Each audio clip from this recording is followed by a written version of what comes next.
Income from house ওয়ার্টি। Income from house ওয়ার্টির এটা আমার 4th ক্লাস। এই 4th ক্লাসে আমি একটু আরেও মানে এর আগে 3টে যে ভিডিও আমি ডাউনলোড করেছি, দেখবে সেই 3টে ভিডিওর প্রথম ভিডিওয় আমি আমার প্রথম ক্লাসের সমস্ত হাউস ওয়ার্টির উপর যে সমস্ত নোটসগুলো আছে, যে সমস্ত তোমার ছোট ছোট ওখানে শর্ট নোট আছে, সেই সমস্তগুলো নিয়ে আলোচনা করেছি, ডিসকাস করেছি, যেগুলো তোমার প্রবলেম সলিউশন করতে গিয়েও প্রয়োজন লাগবে। সেকেন্ড ক্লাসে আমি ফর্মুলাটা বুঝিয়ে দিয়েছি। তারপর 3 নম্বর ক্লাসে দেখবে আমি একটা প্রবলেম সলিউশন করেছিলাম মোটামুটি। আর আজকে 4 নম্বর ক্লাসে আরও একটা প্রবলেম সলিউশন করব। এটা একটু প্রথম যে সলিউশনটা করেছি তার থেকে একটু অ্যাডভান্স লেভেলের। আর এই প্রবলেমটা সলিউশন করার আগে তোমাদের রিকোয়েস্ট করব, যারা এর আগের ভিডিওগুলো দেখোনি অবশ্যই আগের ভিডিওগুলো দেখে নেবে। আগের ক্লাসগুলো না দেখে কিন্তু এই অ্যাডভান্স লেভেলের অঙ্কে এলে তোমাদের কিন্তু যথেষ্ট অসুবিধা হবে। তাহলে আগের ক্লাসগুলো দেখে নিও।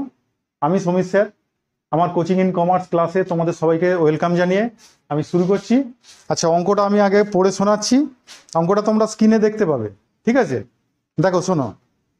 Mister D owns 2 houses in Kolkata. First house is occupied by him for his own residence, and second house is consisting of 2 flats in equal size is let out to a tenant at the rate of 7,000 টাকা per month for each flat. প্রত্যেকটা ফ্ল্যাটের জন্য কিন্তু 7,000 টাকা করে ভাড়া নিচ্ছে। 2টো flat আছে সেকেন্ড হাউসে, তাহলে 2টো ফ্ল্যাট থাকলে সেখানে 14,000 টাকা ভাড়া নিচ্ছে। তাহলে রেন্টাল ভ্যালু হবে 14,000 ইন্টু 12, 12 করে দেবে, করে দিলে সেখান থেকে রেন্টাল ভ্যালু পেয়ে যাবে। From the following particular regarding the house of the financial year ended 31 March 2024, 31 March 2024। এখানে বলেছে দুটো হাউসের দেখো কনস্ট্রাকশান স্টার্টেড বলেছে। একটা প্রথম বাড়িটার কনস্ট্রাকশান স্টার্টেড বলেছে 18/8/2021, construction complete 15th June 2022। Second বাড়িটার construction started 30th November 2022, complete 30th October 2023। Next municipal tax 15%, সেখানে ফার্স্ট হাউসের 40,500, সেকেন্ড হাউসের 21,600, insurance premium 6,000, 4,000। Vacancy period first হাউসে নীল, সেকেন্ড হাউসে বলেছে 1 ফ্ল্যাট ফর 3 মান্থস। একটা ফ্ল্যাট কিন্তু ভ্যাকেট ছিল 3 মাসের জন্য, ঠিক আছে?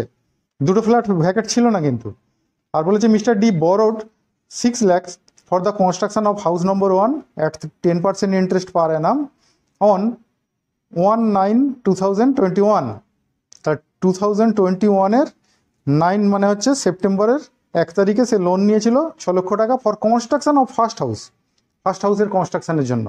And also took A loan 8 lakh for construction of second house at the rate of 12% per annum on 1/3/23।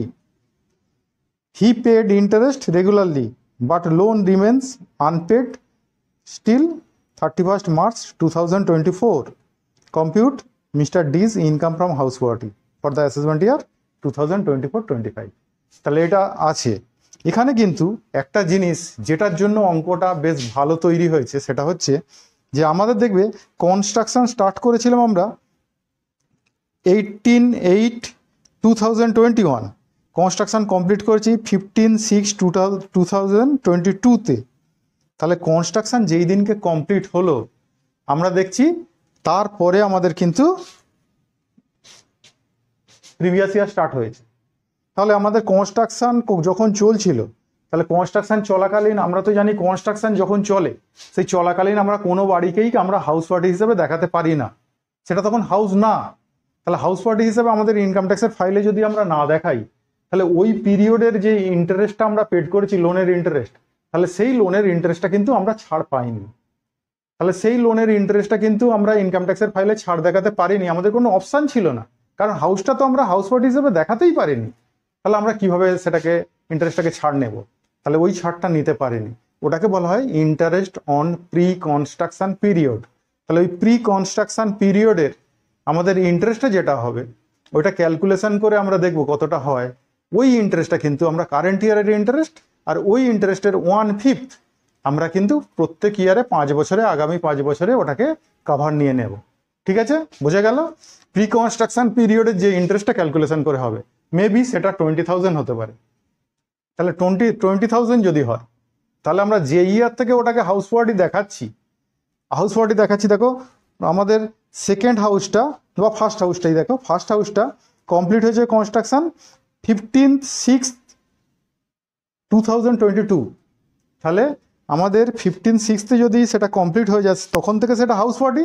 কিন্তু ইনকাম ট্যাক্সের ইয়ার শুরু তো ওই জুন থেকে না, ইনকাম ট্যাক্সের ইয়ার শুরু কবে থেকে? এপ্রিল থেকে। তাহলে ওই বাড়িটা কিন্তু ওই বছরের এপ্রিল থেকেই সেটা হাউস ওয়ার্ডি হিসেবে ট্রিটমেন্ট হয়ে যাচ্ছে। তাহলে এপ্রিল থেকে আমরা ইন্টারেস্ট অন লোনটা কিন্তু ওই বছরে ছাড় পেয়ে যাচ্ছি ইনকাম ট্যাক্সের ফাইলে হাউস ওয়ার্ডি দেখিয়ে। কিন্তু ওর আগের পিরিয়ডটা, তাহলে ওর আগের পিরিয়ডটার কিন্তু আমরা ইন্টারেস্টটা কোনো ছাড় পাইনি। কিন্তু আমরা সেই পিরিয়ডটা বলছি কবে থেকে? আমরা লোন নিয়েছিলাম 1/9/2021, সেই পিরিয়ড থেকে আমরা যেই তারিখ থেকে ইনকাম ট্যাক্সের ফাইলে ওটা হাউস ওয়ার্ডি দেখিয়েছি, সেটা কত? সেটা হচ্ছে 1 এপ্রিল 2022। সেটা আমি বোর্ডে করে দেখাচ্ছি, তবে তোমাদের ডেটগুলো কিন্তু মুখে বললে মনে থাকবে না। তাহলে আমি ডেটগুলো যখন লিখবো বোর্ডে, তাহলে কিন্তু তোমাদের অনেকটা ইজি হয়ে যাবে। কিন্তু তাহলে এসো, ফার্স্ট হাউসটা আমরা কি বলেছি? সেলফ অকুপাইড বাড়ি। সেকেন্ড হাউসটা বলেছি লেট আউট বাড়ি। তাহলে তার গ্রস অ্যাডজাস্টেড অ্যানুয়াল ভ্যালুটা আগে ক্যালকুলেশন করে নেওয়া হোক। কিন্তু এখানে দেখবে শুধুমাত্র তোমার রেন্ট বলে দেওয়া আছে আর মিউনিসিপ্যাল ট্যাক্স বলে দেওয়া আছে, আর কিছু কিন্তু বলে দেওয়া নেই। তাহলে আমরা যখন gross adjusted annual value calculation করব, দেখো হাউস নম্বর 2 লিখেছি, যেটা লেট আউট হাউস, সেজন্যই তো আমরা এটা ক্যালকুলেশনটা করছি। লেট আউট হাউস না হলে তো ক্যালকুলেশনটা করতাম না। তাহলে gross adjusted annual value second হাউসটার বের করছি। বের করতে গেলে আমরা স্টেপ 1-এ কি করি? হায়ার অফ 2 লিখি। 1 নম্বর মিউনিসিপ্যাল ভ্যালু, 2 নম্বর ফেয়ার রেন্ট। মিউনিসিপ্যাল ভ্যালুটা দেখো, মিউনিসিপ্যাল ট্যাক্সটা কিন্তু 15% বলে দিয়েছিল। তাহলে এটা ব্যাক ক্যালকুলেশন করলে, তাহলে এই যে ট্যাক্সটা আমরা পেড করেছি 15%, তাহলে এর 100% কত? হ্যাঁ, তাহলে করলে আমরা মিউনিসিপ্যাল ভ্যালু এখান থেকে পেয়ে যাব। তাহলে যে মিউনিসিপ্যাল ভ্যালুটা পেলাম, কিন্তু বাড়িটা কোথায় অবস্থিত দেখো তো? কলকাতায়। তাহলে কলকাতায় সিচুয়েটেড হলে সেখানে কিন্তু নেট মিউনিসিপ্যাল ভ্যালুর উপর মিউনিসিপ্যাল ট্যাক্স ক্যালকুলেশন হয়। তাহলে এই যে ট্যাক্সটা বেরিয়েছে, এটা কিন্তু নেট ভ্যালুর উপর। তাহলে এর গ্রস ভ্যালু কত? তাহলে গ্রস ভ্যালু কিন্তু আমরা জানি 10% ওরা কেটে রাখে। তাহলে এই যে ভ্যালুটা বেরোচ্ছে, এটা কত? 90%। তাহলে এর গ্রস ভ্যালু কত? 100%। তাহলে ব্যাক ক্যালকুলেশন করে ওকে 100%-এ নিয়ে গেলে 1,60,000। তুমি যদি এখান থেকে আসো, দেখো এইটা 1,60,000, এটাকে প্রথমে নেট করতে হয়। তাহলে নেট করলে এটা 90% করবো। 1,60,000-এর 90% করলে 1,44,000 বেরোবে। তাহলে 1,44,000-এর যদি 15% করো, দেখবে 21,600 এসে যাচ্ছে। তাহলে ক্যালকুলেশন হয় মেট্রোপলিটন সিটির ক্ষেত্রে গ্রস মিউনিসিপ্যাল ভ্যালু, তাকে প্রথমে 90% করতে হয়। করলে তাহলে বেরোলো নেট মিউনিসিপ্যাল ভ্যালু, সেই নেটের উপর 15% করলে আমাদের মিউনিসিপ্যাল ট্যাক্স দেখবে 21,600 এসে যাচ্ছে। তাহলে আমরা ব্যাকিং কিভাবে করলাম? মিউনিসিপ্যাল ট্যাক্সের পার্সেন্টেজ দিয়ে ভাগ করে 100 দিয়ে গুণ করে আমরা নেট ভ্যালুটা পেলাম। কিন্তু নেট ভ্যালুটা তো 10% কমানো আছে, তাহলে কতটা হয়ে আছে? 90%। তাহলে 90% সমান যদি এই নেট ভ্যালু হয়, তাহলে 100% সমান কত? তাকে 90 দিয়ে ডিভাইড করেছি, 100 দিয়ে ইন্টু করেছি, করলে 1,60,000। আর ফেয়ার রেন্ট ছিল না। তাহলে এই দুটোর মধ্যে হায়ার কি? হায়ার তাহলে মিউনিসিপ্যাল ভ্যালু, তাহলে সেটা বাইরে পাঠিয়েছি। ক্লিয়ার? Next rental value. দেখো রেন্টাল ভ্যালুটা হচ্ছে, আমরা বলেছি দুটো ফ্ল্যাট আছে ওই সেকেন্ড হাউসে, প্রত্যেকটা ফ্ল্যাট কিন্তু 7,000 টাকা করে ভাড়া দিয়েছি। তাহলে 7,000 ইন্টু 2 করেছি 14,000 টাকা, আর 12 মাসের ভাড়া 1,68,000। তাহলে এটা হলো সেকেন্ড স্টেপ। এবার থার্ড স্টেপে এই দুটো স্টেপের মধ্যে যে হায়ার তাকে বাইরে পাঠাবো। তাহলে থার্ড স্টেপে এই দুটো স্টেপের মধ্যে যে হায়ার তাকে বাইরে পাঠালাম। তাহলে লিখেছি কি? হায়ার অফ 2, স্টেপ 1, স্টেপ 2 করে বাইরে পাঠালাম। ফোর্থ স্টেপে এই থার্ড স্টেপ থেকে যেটা এসেছে 1,68,000, এখান থেকে ভ্যাকেন্সি লস বাদ দিতে হয়। আমরা দেখেছি যে একটা ফ্ল্যাট 3 মাসের জন্য ভ্যাকেট পড়েছিল। তাহলে লস ফর ভ্যাকেন্সি আমরা জানি প্রত্যেকটা ফ্ল্যাট 7,000 টাকা করে ভাড়া দিয়েছি। তাহলে 7,000 ইন্টু 3 করলে আমরা সেখান থেকে পেলাম 21,000 টাকা লস। তাহলে এই লসটা বাদ দিলে আমরা যেটা পেলাম সেটাই হচ্ছে সেকেন্ড বাড়ির গ্রস অ্যাডজাস্টেড অ্যানুয়াল ভ্যালু। তাহলে এটা কাজে লাগবে, এটা কিন্তু প্রথম ওয়ার্কিং। ঠিক আছে, তাহলে এইটা মনে রাখতে হবে, 1,47,000। ঠিক আছে, চলো নেক্সট ক্যালকুলেশন। আচ্ছা দেখো, আমরা এখানে কনস্ট্রাকশন স্টার্টেডটা লিখে নিয়েছি। কনস্ট্রাকশন স্টার্টেড হয়েছে 18/8/2021 আর কনস্ট্রাকশন কমপ্লিট হয়েছে 15/6/2022। এইবারে দেখো, আমাদের কিন্তু ইনকাম ট্যাক্সের ইয়ার শুরু হয় কবে থেকে? 1/4, যে কোনো ইয়ারের 1/4 থেকে, 1 এপ্রিল থেকে। তাহলে এইখানে যখন আমাদের কনস্ট্রাকশন কমপ্লিট হলো, তাহলে এইখানে কিন্তু এই ইয়ারটার মধ্যে সেটা হাউস ওয়ার্ডই, তাহলে সেটা কিন্তু যখন ফাইল করছি তখন কিন্তু 15/6 থেকে না, তখন ফাইল করছি কবে থেকে? 1/4 থেকে।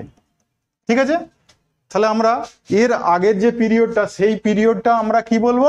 31/3/2022। এইটাই হচ্ছে প্রি কনস্ট্রাকশন পিরিয়ড। আর লোনটা নিয়েছিলাম কবে? 1/9/2021-এ। তাহলে 1/9/2021-এ যখন লোন নিয়েছিলাম, সেই লোনটা 1/9/2021 থেকে 31/3/2022 পর্যন্ত যে ইন্টারেস্টটা পেড করেছি, সেটা কিন্তু আমরা ইনকাম ট্যাক্সের ফাইলে ছাড় পাইনি। তাহলে এই পিরিয়ডটার ইন্টারেস্টটাকেই বলা হয় প্রি কনস্ট্রাকশন পিরিয়ড। বোঝা গেছে? আমরা যখনই 15/6/2022-এ কনস্ট্রাকশন কমপ্লিট করেছি, তখন সেটা ট্রিটমেন্ট হবে কি? ইনকাম ফ্রম হাউস ওয়ার্ডির মধ্যে ওটা পড়ে যাবে। ওই হাউসটাকেও হাউস ওয়ার্ড হিসেবে দেখাতে পারবো। কিন্তু দেখালে তো আমরা 15/6 থেকে দেখাবো না। আমাদের ইনকাম ট্যাক্সের অ্যাসেসমেন্ট ইয়ার, মানে ইনকাম ট্যাক্সের ইয়ার শুরু হয় কবে থেকে? ইনকাম ট্যাক্সের ইয়ার শুরু হয় 1/4 থেকে। তাহলে এই যে 15/6/22, সেখানে আমরা কিন্তু তার একটু পিছনে, মানে 1/4/2022 থেকে ওটা হাউস ওয়ার্ড হিসেবে দেখাতে পারছি। তাহলে হাউস ওয়ার্ড হিসেবে যদি 1/4/2022 থেকে দেখাতে পারি, তাহলে আমরা তার আগের পিরিয়ডটাকেই, লোন যেই দিনকে নিয়েছি সেই লোন নেওয়ার দিন থেকে আমাদের এই পিরিয়ডটা, মানে এই ডেটটার আগের ডেটটা যেটা 31/3/2022, তাহলে এই পিরিয়ডটাকেই বলি প্রি কনস্ট্রাকশন পিরিয়ড। সেটা 3 বছর 4 বছরও হতে পারতো। এটা যদি 21 না হয়ে 18 হতো, এটা যদি 18 হতো সালটা, তাহলে কিন্তু 18 থেকে তর করে করে আসতাম এই পিরিয়ড পর্যন্ত। সেটা 2 বছর, 2.5 বছর, 3 বছরও হতে পারে। তাহলে আমরা এই পিরিয়ডটাকে বলবো প্রি কনস্ট্রাকশন পিরিয়ড। যে পিরিয়ডে লোন নিয়েছি আর যেই দিন থেকে ফাইলটায় আমরা হাউস ওয়ার্ড হিসেবে ওই বাড়িটাকে দেখাচ্ছি, ওই দিনকের আগের দিন পর্যন্ত যে ইন্টারেস্টটা, সেটাই হচ্ছে প্রি কনস্ট্রাকশন পিরিয়ডের ইন্টারেস্ট। কিন্তু সেটা করলে আমরা দেখছি 1/9/2021 থেকে 31/3/2022 পর্যন্ত আমাদের হচ্ছে কত বলতো? 7 মাস। তাহলে 7 মাস যদি হয়, তাহলে আমরা এখানে প্রি কনস্ট্রাকশন পিরিয়ডের ইন্টারেস্টটা কত বলবো?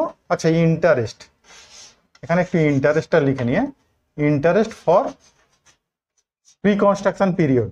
তাহলে interest for pre construction period কত হবে? 6 লাখ টাকা লোন নিয়েছিলাম। তাহলে 6 লাখ টাকা লোনের উপর 10% ইন্টারেস্ট বলেছিল। আর কত দিনের করব? 7 মাস। দেখো ওখানে গুনে দেখো, 7 মাস। তাহলে 7 মাসের আমরা ইন্টারেস্টটাকে বলবো প্রি কনস্ট্রাকশন পিরিয়ডের ইন্টারেস্ট। তাহলে এটা কত? 35,000।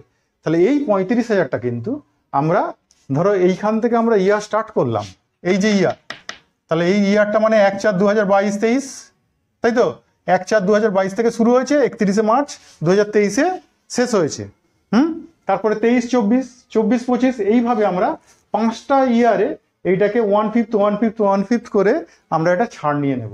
তাহলে আমাদেরও প্রিভিয়াস ইয়ার যেটা আছে, সেই প্রিভিয়াস ইয়ারটা দেখছি ওই পিরিয়ডের মধ্যে পড়ছে। তাহলে পড়ছে যখন, তাহলে এর 1/5 আমরা ছাড় পাবো। তাহলে আমরা মোট ছাড় পাবো কতটা?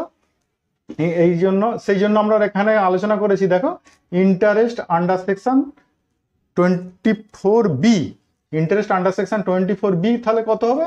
তাহলে কারেন্ট ইয়ারের আমাদের যে ইন্টারেস্টটা, কারেন্ট ইয়ারের ইন্টারেস্টটা হচ্ছে 6 লক্ষ টাকা, তার 10% মানে কত? 60,000 টাকা। এটা তো প্রতি বছরই ছাড় পাবো আমরা যতদিন না লোনটা শোধ করব। আর প্রি কনস্ট্রাকশন পিরিয়ডের ইন্টারেস্টটা হচ্ছে, টোটাল ইন্টারেস্ট ছিল 35,000, সেই 35,000-এর কতটা আমরা ছাড় নেব? 1/5। তাহলে 35,000-এর 1/5 মানে কত? 7,000 টাকা। তাহলে মোট টোটাল করে কত হলো? 67,000 টাকা। এবারে আমরা এখানে কিন্তু লোনটা নিয়েছে 1/4/99-এর পরে, 1/9/2021-এ নিয়েছে। তাহলে 1/4/99-এর পরে নিয়েছে। আবার কি পারপাসে নিয়েছে? কনস্ট্রাকশন পারপাসে। আবার বাড়িটা শেষ হয়েছে কবে? 5 বছরের মধ্যে। তাহলে কিন্তু আমরা লোনের জন্য যে সুদ ছাড় পাই 24-এর B সেকশনে, সেটা হচ্ছে ম্যাক্সিমাম লিমিট কত? 2 লাখ। আর ওই শর্তগুলো পূরণ না করলে কত ছাড় পেত? 30,000। তাহলে এখানে 67 হচ্ছে, তাহলে 2 লাখ ছাড় পাবে। তাহলে 67টা পুরোই ছাড় পেয়ে যাবে, যেহেতু ম্যাক্সিমাম লিমিট আছে কত? 2 লাখ। তাহলে এটা ফার্স্ট হাউস হয়ে গেল। চলো এবার সেকেন্ড হাউস। সেকেন্ড হাউসেরও এই পিরিয়ডের একটা ক্যালকুলেশন হবে। চলো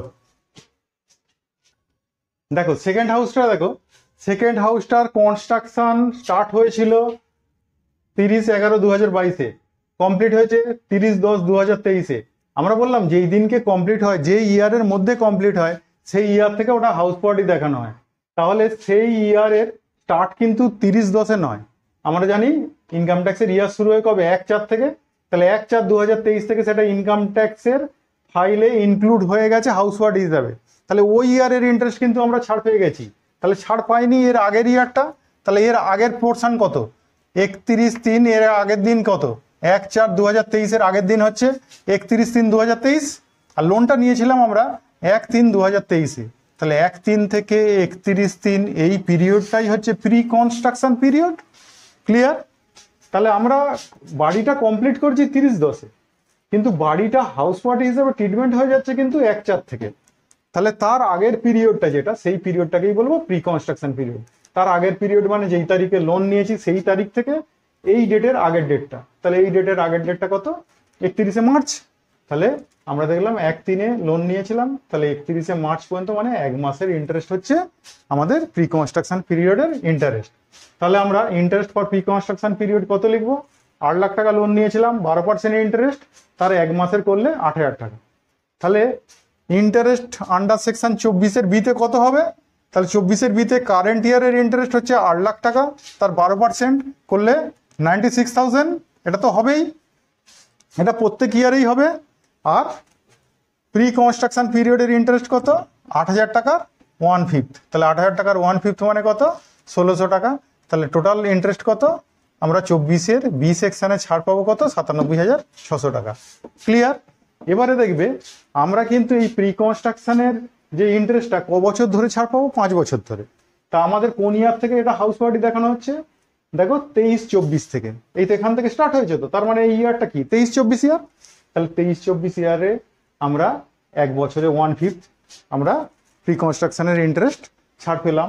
তারপর 23-24-এর পরে 24-25-এও ছাড় পাবো, তারপর 25-26-এও ছাড় পাবো, এইভাবে 5 বছর পাবো। তা আমাদের যে প্রিভিয়াস ইয়ার, আমাদের প্রিভিয়াস ইয়ারের মধ্যে তাহলে এটা পড়ছে বলে নিলাম। আর যদি কভার আগেই হয়ে যেত তাহলে কিন্তু এখানে নিতাম না। ক্লিয়ার? তাহলে এই হলো ক্যালকুলেশন। তাহলে এই 3টে ক্যালকুলেশন তুমি করে রাখবে। আচ্ছা, এটা ক্যালকুলেশনটা সি। ফার্স্ট ক্যালকুলেশনটা যেটা গ্রস অ্যাডজাস্টেড অ্যানুয়াল ভ্যালু করেছি ওটা এ, তারপরে ফার্স্ট হাউসের ইন্টারেস্টটা বি, আর থার্ড হাউসের ইন্টারেস্টটা সি।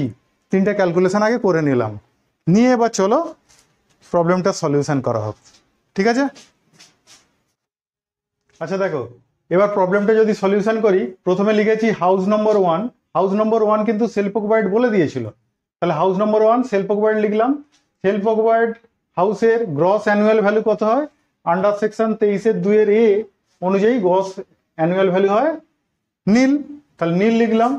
তার থেকে শুধুমাত্র ছাড় পাওয়া যাবে একটাই, সেটা হচ্ছে ডিডাকশন আন্ডার সেকশন 24-এর বি, সেটা হচ্ছে ইন্টারেস্ট অন লোন। আর ইন্টারেস্ট অন লোনটা আমরা ক্যালকুলেশন করে রেখেছি কত? 67,000। তাহলে 67,000 ওখান থেকে মাইনাস করলাম। মাইনাস করলে দেখা যাবে মাইনাস ফিগারে আমাদের বাইরে গেল। তাহলে এটাই হলো ইনকাম ফ্রম হাউস নম্বর 1 হয়ে গেল। এবার হাউস নম্বর 2। হাউস নম্বর 2 কিন্তু লেট আউট। আর এই বাড়িটার গ্রস অ্যাডজাস্টেড অ্যানুয়াল ভ্যালু আমরা কিন্তু নোটে করে রেখেছি। হ্যাঁ, তোমরা যদি এখানে করতে চাও ব্র্যাকেটে লিখে নিতে পারো যে নোট, আমি ওটা কত করেছিলাম নোট এ। হ্যাঁ, এটা নোট এতে করা আছে।